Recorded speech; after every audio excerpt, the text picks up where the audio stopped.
अच्छा, आज चैप्टर हम डिस्कस कर रहे हैं वो जेनिटल यूरिनरी ट्रैक डिसऑर्डर्स है, यानी कि जो गट के डिसऑर्डर्स आते हैं ना, हम वो सब डिस्कस करेंगे इस चैप्टर में।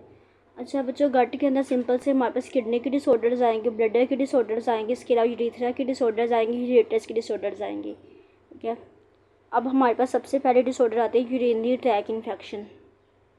अच्छा, इसमें सिंपल से क्या होता है, हमारे पास जो बैक्टीरिया होते हैं वो यूरिनरी ट्रैक के अंदर हमारे पास क्या करते हैं, इन्वेड करते हैं।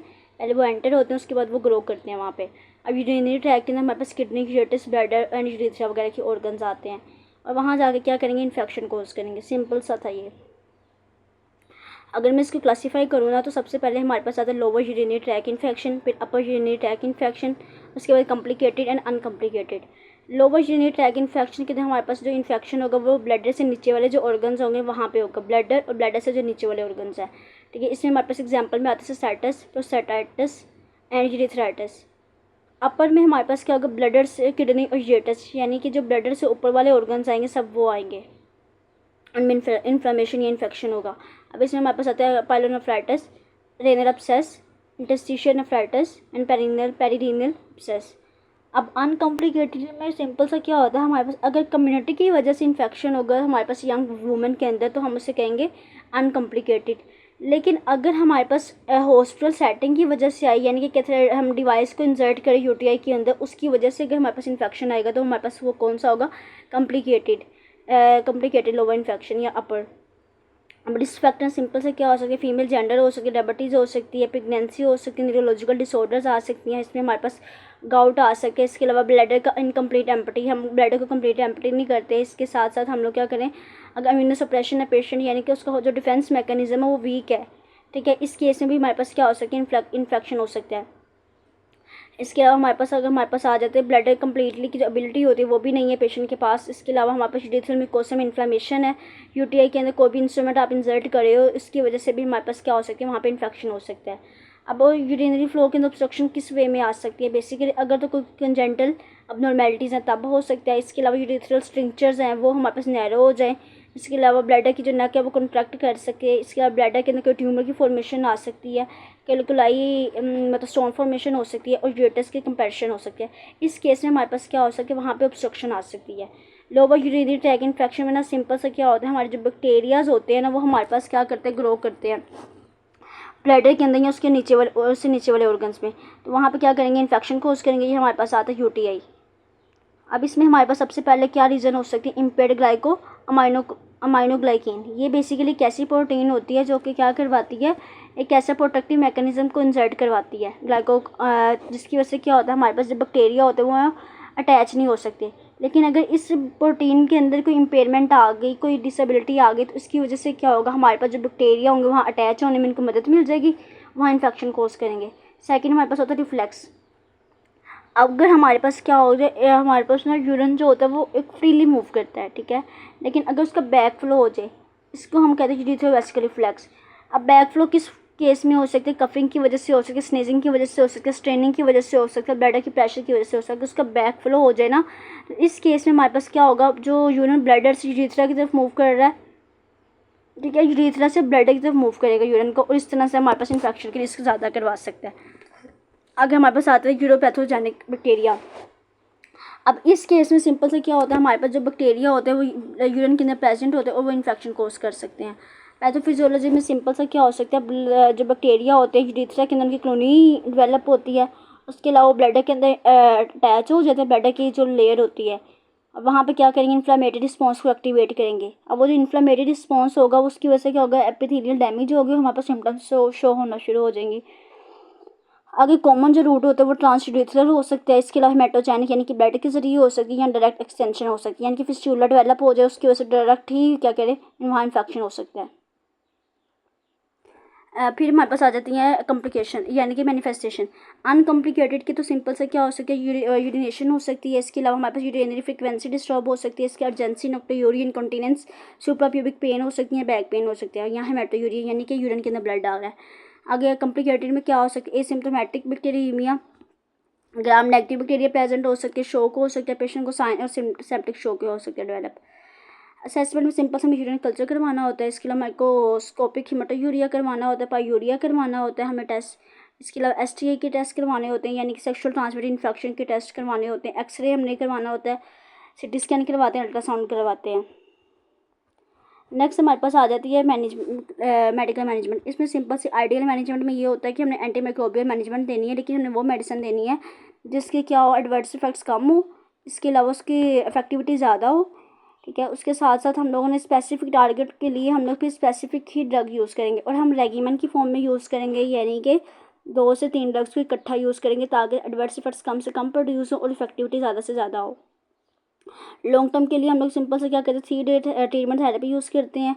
इसके अलावा पोस्ट थेरेपी जो होती है उसको हम लोग वो करते हैं कि हमने 3 to 4 डेज़ हमने थेरेपी लेनी होती है, लेकिन अगर कोई फ़र्क नहीं पड़ता तो फिर हमने 6 से 7 में रेगुलर बेस पे नाइट पे हमने मेडिकेशन लेनी होती है। अगर इसके अलावा कैनबेरी जूस होता है, ये हमारे पास क्या करते हैं, इन्फेक्शन से प्रिवेंट करते हैं, हमने इसको भी ले सकते हैं।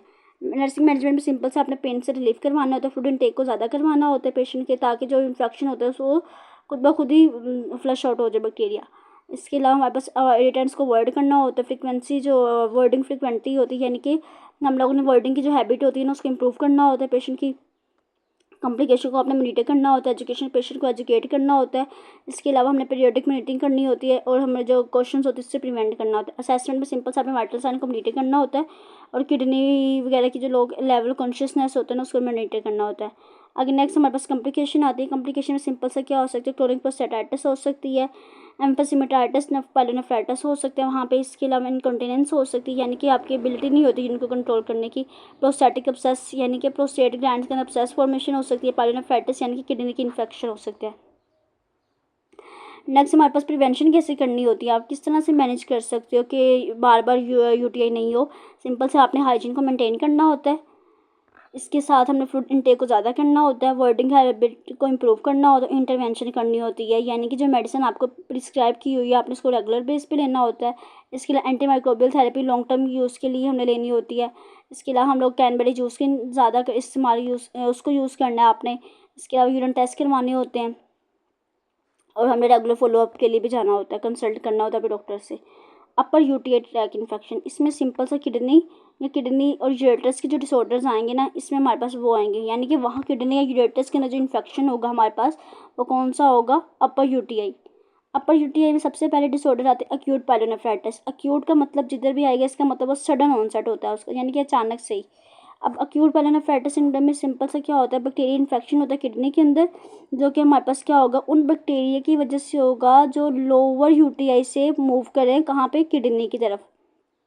असेंडिंग बैक्टीरिया यानी कि जो लोअर UTI से मूव कर रहे हैं किडनी की तरफ। अब वहाँ पे जाके फिर वो क्या करेंगे, जो किडनी की पेरेन्काइमल सेल्स होंगी या रेनल पेल्विक्स होंगे उनको डैमेज करेंगे, उनकी इन्फ्लेमेशन करवाएंगे, और क्या करेंगे, इन्फेक्शन कोज करवाएंगे। सिंपल सा था। इसके रिस्क फैक्टर सिंपल से क्या होगा, यूट्री वेसिकल वॉल्व इनकम्पिटेंट हो गया। ठीक है, इसके साथ हमारे पास UTI में ऑब्स्ट्रक्शन हो गई, सेंडिंग बैक्टीरिया जो ब्लड की तरफ मूव करे उनसे हो सकती है। इसके अलावा हमारे पास ब्लड स्ट्रीम के ज़रिए हो सकती है बैक्टीरिया का स्प्रेड। इसका वेसिकुलर रिफ्लेक्स उसमें प्रॉब्लम आ सकती है, प्रेगनेंसी या स्ट्रक्चर अब्नॉर्मैलिटीज UTI के अंदर, इनकी वजह से हमारे पास क्या हो सकता है, अपर UTI हो सकता है। क्लिनिकल मैनिफेस्टेशन में फीवर, चिल्स, लिकोसाइटोसिस यानी कि वाइट ब्लड सेल्स का जो लेवल होता है वो अब नॉर्मल हुआ है, एलिवेट हुआ है, जो कि ये रिप्रेजेंट कर रहा है कि आपको इन्फेक्शन है। बैक्टीरिया यूरिया, इसमें सिंपल से क्या होता है, हमारे यूरिन के अंदर बैक्टीरिया प्रेजेंट होता है। पायूरिया यानी कि जिनके अंदर पस फॉर्मेशन भी आ रही है, पस भी आ रहा है। इसके अलावा हमारे पास बैक पेन हो सकती है, फ्लैंक पेन हो सकती है, nausea, vomiting, headache, malaise, urinary frequency और यूरिनरी अर्जेंसी, ये सारी मैनिफेस्टेशन है। कुछ कर लीजिएगा। असेसमेंट CT स्कैन करवाएंगे, अल्ट्रासाउंड करवाएंगे, यूरिन कल्चर करवाएंगे। इसके अलावा हमारे पास IV पाइलोग्राम करवाते हैं। IV पाइलोग्राम में हम लोग क्या करते हैं, किडनी या उसके एसोसिएटेड ऑर्गन्स को देखा जाता है। एक प्रोसीजर होता है ये एक। पैथोफिजियोलॉजी में सिंपल सा क्या होता है, हमारे पास ब्लड जो बैक्टीरिया होते हैं वो ब्लडर से हमारे पास किडनी की तरफ मूव करते हैं, वहाँ किडनी की जो पेरेन्काइमल सेल्स या ट्यूब्यूल्स वगैरह होते हैं उनकी इन्फ्लेमेशन करवाते हैं, और इन्फ्लेमेशन की वजह से वहाँ पर पस फॉर्मेशन वगैरह होती है और हमें सिम्टम्स शो होना शुरू हो जाते हैं। मेडिकल मैनेजमेंट में सिंपल से आपने क्या करना, जो और पेशेंट होता है उसको हमने कहना एंटीबायोटिक थेरेपी यूज़ करें 2 वीक्स के लिए। इसके अलावा हमने वो एंटीबायोटिक मेडिसिन यूज़ करनी जो इफेक्टिव होती है और जो इन्फेक्शन से प्रिवेंट कर सके। एंटीमाइक्रोबियल थेरेपी रिलैप्सिंग के लिए 6 वीक तक चलनी होती है। इसके अलावा फॉलोअप भी करवाना होता है, पेशेंट गाइड करने के आपने फॉलोअप के लिए लाजमी आना, ताकि कंफर्म करें कि आपका इन्फेक्शन प्रेजेंट है कि नहीं। कॉम्प्लिकेशन में सेप्सिस हो सकती है, यानी कि कोई भी सिस्टम में इन्फेक्शन हो सकती है उसकी वजह से। पेरिनेफ्रिक एब्सेस फॉर्मेशन हो सकती है, रेनल पैरेलल नेक्रोसिस हो सकती है, सेप्सिस शॉक हो सकता है, एक्यूट किडनी इंजरी हो सकती है, इम्पेयर्ड किडनी फंक्शन हो सकता है। अब क्रोनिक पायलोनेफ्राइटिस, अब क्रोनिक का मतलब होता है प्रोलॉन्ग, एक लंबे अरसे तक इन्फेक्शन हुआ चल रहा है आपकी इन्फ्लेमेशन, उसकी वजह से किडनी डैमेज हो रही है। इसमें सिंपल सा क्या होता है, हमारे पास persistent infection and scarring of the renal parenchyma and pelvics due to recurrent and persistent kidney infection leading to progressive kidney damage, scarring and loss of function over time। इसमें risk factor same acute pyelonephritis वाले ही आपने करने हैं। Assessment भी आपने वही करनी है, IV पायोयूरोग्राम करवाना होता है, किटनाइन क्लियरेंस करवानी होती है, इसका मेजर करना होता है, ब्लड यूरिया नाइट्रोजन को मॉनिटर करना होता है, किटनाइन के लेवल को मॉनिटर करना होता है। कॉम्प्लिकेशन में सिंपल सा क्या हो सकता है, हमारे पास एंड स्टेज किडनी, यानी कि किडनी कंप्लीट ही आपकी डैमेज हो गई है, हाइपरटेंशन हो सकता है किडनी की वजह से, हमारे पास UTI रिकरेंट हो सकता है, रेनल फेलियर भी हो सकता है। नेक्स्ट हमारे पास आता है रिपीटेड इन्फेक्शन की वजह से क्या होगा, रेनल के जो टिश्यू होंगे उनकी स्कारिंग फॉर्मेशन हो जाएगी, ठीक है। उसकी वजह से क्या होगा, वहाँ पे जो क्या कहते हैं इन्फ्लेमेशन होगी, उसकी वजह से क्या होगा, वहाँ फाइब्रोसिस होगी, जो किडनी के अंदर वाले टिश्यूज़ वगैरह होंगे उनकी फाइब्रोसिस मतलब हार्डनिंग फॉर्म में, स्कार फॉर्म में कन्वर्ट हो जाएंगे। इस तरह से फिर वो क्या होगा, जो किडनी की अपनी फंक्शन होगा वो डिस्टर्ब हो जाएगा, ठीक है। उसका gradual loss of renal cortex वो हमारे पास डिस्टर्ब हो जाएगी। इस तरह से क्या होगा, हमारे पास किडनी फंक्शन डिस्टर्ब होंगे प्रॉपरली। मेडिकल मैनेजमेंट में आपने एंटीमाइक्रोबियल थेरेपी यूज़ करनी होती है, किडनी के फंक्शन को मॉनिटर करना होता है और एंटीमाइक्रोबियल थेरेपी को एडजस्ट करना होता है ताकि जो नेफ्रोटॉक्सिक से एडवर्स इफेक्ट्स होते हैं उनसे प्रोड्यूस किया जा सके। नर्सिंग मैनेजमेंट में सिंपल सा फ्लूइड और आउटपुट को आपने मॉनिटर करना होता है। 3 to 4 लीटर फ्लूइड जो होता है वो डेली बेस पे आपने लेना होता है। इसके अलावा टेम्परेचर को तकरीबन हर 4 आवर्स तक आपने मॉनिटर करना होता है। इसके अलावा हमने एंटीबायोटिक्स यानी कि जो फीवर से बचाने के लिए हमें मेडिकेशन एडमिनिस्टर करनी होती है, एंटीबायोटिक्स वगैरह देनी होती हैं। वाइटल साइन को आपने मॉनिटर करना है पेशेंट की, इसके अलावा मेडिकेशन देनी होती है, उसको कंफर्ट प्रोवाइड करना है, उसको पेन से रिलीफ प्रोवाइड करना है, उसके लिए मेडिकेशन देनी है आपने। इसके अलावा हमने कुछ एप्लीकेशंस होती हैं जिसे नॉन फार्माकोलॉजिकल थेरेपीज कहते हैं। इसके अलावा हमने यूरिनरी आउटपुट को मॉनिटर करना होता है ताकि हम इससे किडनी के फंक्शन का पता चल सके। हमारे पास आगे हमारे पास पेशेंट को हमने साइन और सिम्टम्स के बारे में एजुकेट करना होता है और हेल्थ केयर टीम्स के साथ हमने कोलैबोरेट करना होता है इंटरवेंशन के लिए, असेसमेंट के लिए और उसके फर्दर ट्रीटमेंट के लिए। इस पेशेंट को इमोशनल सपोर्ट प्रोवाइड करना होता है, उसके साथ साथ हम लोगों ने इसको बचाना होता है कि आप किस तरह से इसको अपने प्रिवेंशन मेजर करके इससे कॉम्प्लिकेशन से बच सकते हैं। नेक्स्ट हमारे पास आता है रेनल एब्सेस। रेनल एब्सेस में ना सिंपल सा क्या होता है, हमारे पास किडनी की जो पैरेन्काइमल टिश्यूज़ होते हैं ना वहाँ पे पस फॉर्मेशन हो जाती है। क्यों होती है, क्योंकि वहाँ टिश्यू जो होते हैं वो डैमेज होते हैं, उसकी वजह से हमारे पास पस फॉर्मेशन होती है। इसको हम लोग कहते हैं रेनल एब्सेस। टाइप्स में आ जाते हैं ये टाइप्स बेसिकली हम लोकेशन की बेस पे है। कॉर्टिकल एब्सेस, पेरिनेफ्रिक एब्सेस या renal medullary abscess. Cortical abscess में ना सिंपल सा हमारे पास क्या होता है, रेनल कॉर्टेक्स के ऊपर क्या पस फॉर्मेशन होगी जो कि किडनी का आउटर पार्ट होता है। क्या कोज हो सकती है, बेसिकली ब्लड स्ट्रीम इन्फेक्शन हो सकती है, यानी कि ब्लड की वजह से वहाँ ब्लड के में कोई इन्फेक्शन था, कोई बैक्टीरिया था, वहाँ एंटर हुआ और वहाँ जाकर उसे इन्फेक्शन कोज कर दिया। इसके बाद पेरिनेफ्रिक एब्सेस यानी कि जो हमारे किडनी के सराउंडिंग टिश्यूज़ होते हैं ना वहाँ पे जो स्पेस होती है वहाँ पे इन्फेक्शन हो गया, इसे वो स्पेस को हम कहते हैं पेरिनेफ्रिक स्पेस। इसकी वजह से वहाँ जो इन्फेक्शन होगा वो एब्सेस फॉर्मेशन होगी, वो कौन सी होगी, पेरिनेफ्रिक एब्सेस। अब ये ज़्यादा क्यों होती है, ताकि क्योंकि हमने UTI जो होता है वो हमारे पास क्या कहते हैं रेनल कैप्सूल को ब्रेक करवाता है और वहाँ पर क्या होती है, एब्सेस फॉर्मेशन हो जाती है। Renal medullary abscess, medulla basically kidney का पार्ट होता है, वहाँ पे जो एब्सेस फॉर्मेशन होगी वो कौन सी होगी, रेनल मेडुलरी एब्सेस। इसके अलावा हमारे पास आता है पायलोनेफ्राइटिस, पायलोनेफ्रोसिस। पायलोनेफ्रोसिस बेसिकली हमारे पास रेनल जो पेल्विक्स और कैलिक्स होते हैं ना किडनी के, वहाँ पे जाकर वहाँ पस फॉर्मेशन होती है।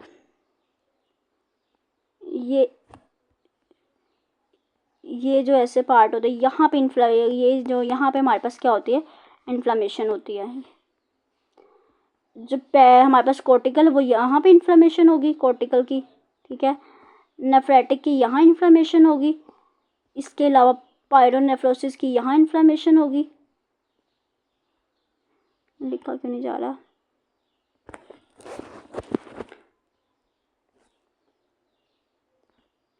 ठीक है।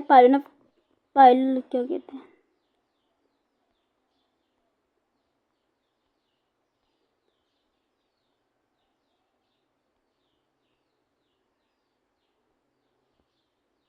चलो पता तो लग गया ना। पाइलोनेफ्राइटिस यानी कि जो पेल्विक्स वगैरह में होगी, और जो पेरिनेल स्पेस यानी कि किडनी के सराउंडिंग स्पेस होगी, वहाँ इन्फ्लेमेशन होगी।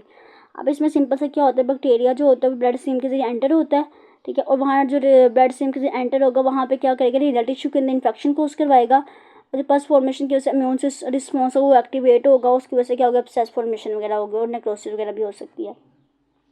क्लिनिकल मैनिफेस्टेशन में ना सिंपल सा fever, flank pain, abdominal pain, chills, dysuria, haematuria, malaise, nausea, vomiting, weight loss, night sweats, palpable mass in abdominal.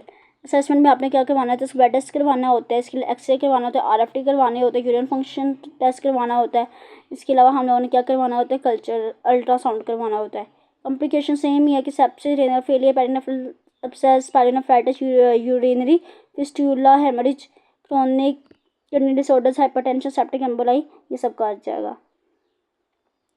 Medical management में सिंपल से वही कि आपने एंटीबायोटिक देनी है, उसके अलावा हम लोगों ने परक्यूटेनियस ड्रेनेज करवाना होता है, ताकि जो पस होता है ना, कैथेटर के जरिए हम नीडल इंसर्ट करते हैं, ठीक है, और वहाँ से हम लोग जो पस होता है उसको निकालते हैं, फिर हम लोग उसको क्या करते हैं, प्रोसीजर देखते हैं हम कौन सा वहाँ इन्फेक्शन है जिसकी वजह से वो होता है। नर्सिंग मैनेजमेंट में सेम वही है।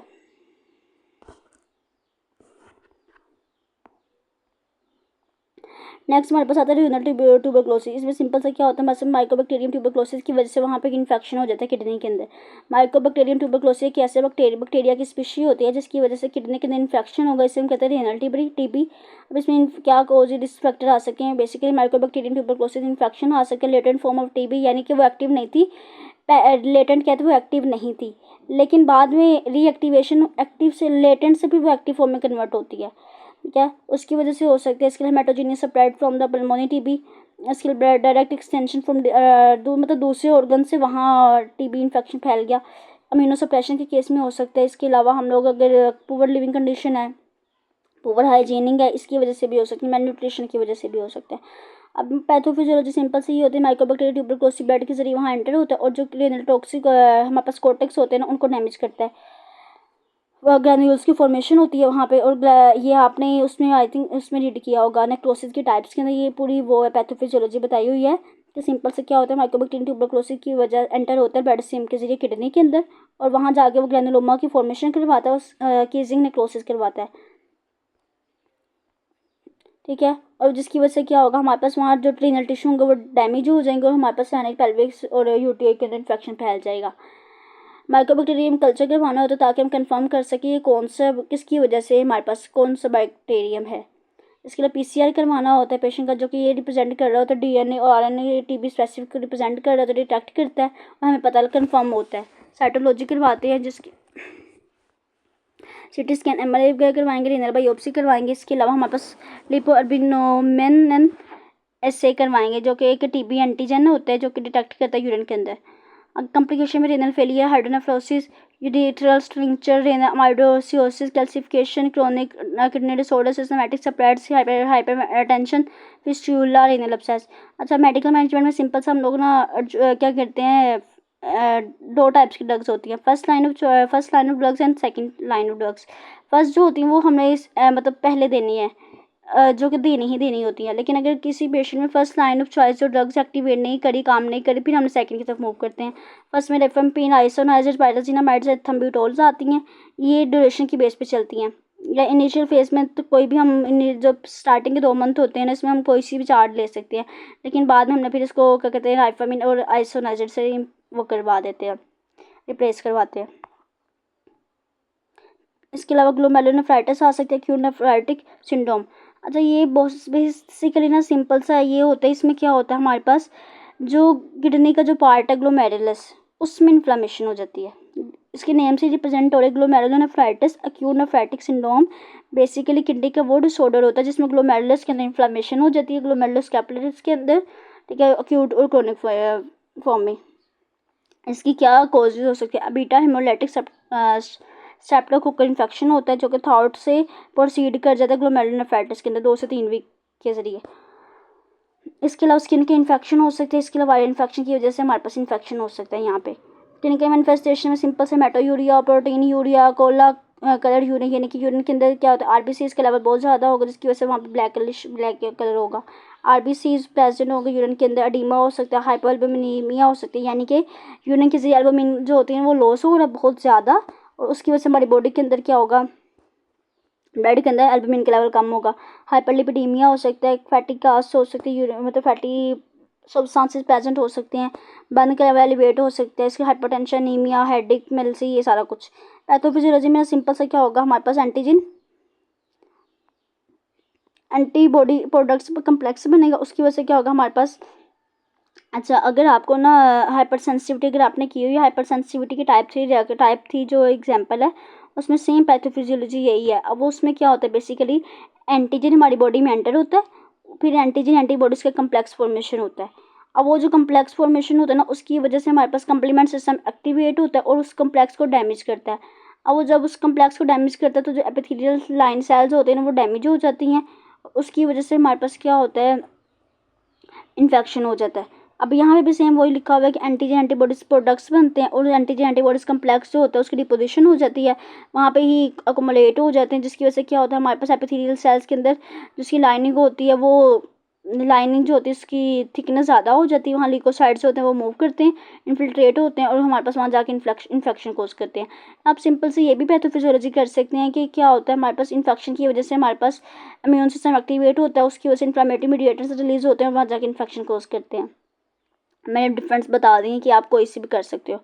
असेसमेंट में सिंपल से हमारे पास अल्ट्रासाउंड करवाना होता है, सीरम IgA लेवल को चेक करना होता है, माइक्रोस्कोपी वगैरह करवानी होती है, आपने बायोप्सी भी करवानी होती है।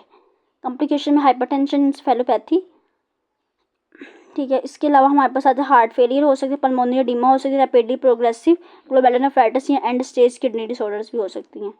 मेडिकल मैनेजमेंट में सिंपल सा हमारे पास कॉर्टिकोस्टेरॉइड्स हमें देने होते हैं, पेशेंट को हाइपरटेंशन को मॉनिटर करना होता है पेशेंट को, इसके अलावा प्रोटीन यूरिया को मॉनिटर करना होता है पेशेंट को, एंटीबायोटिक देनी होती है, उसकी डाइट को मॉनिटर करना होता है। नर्सिंग मैनेजमेंट सेम वही है।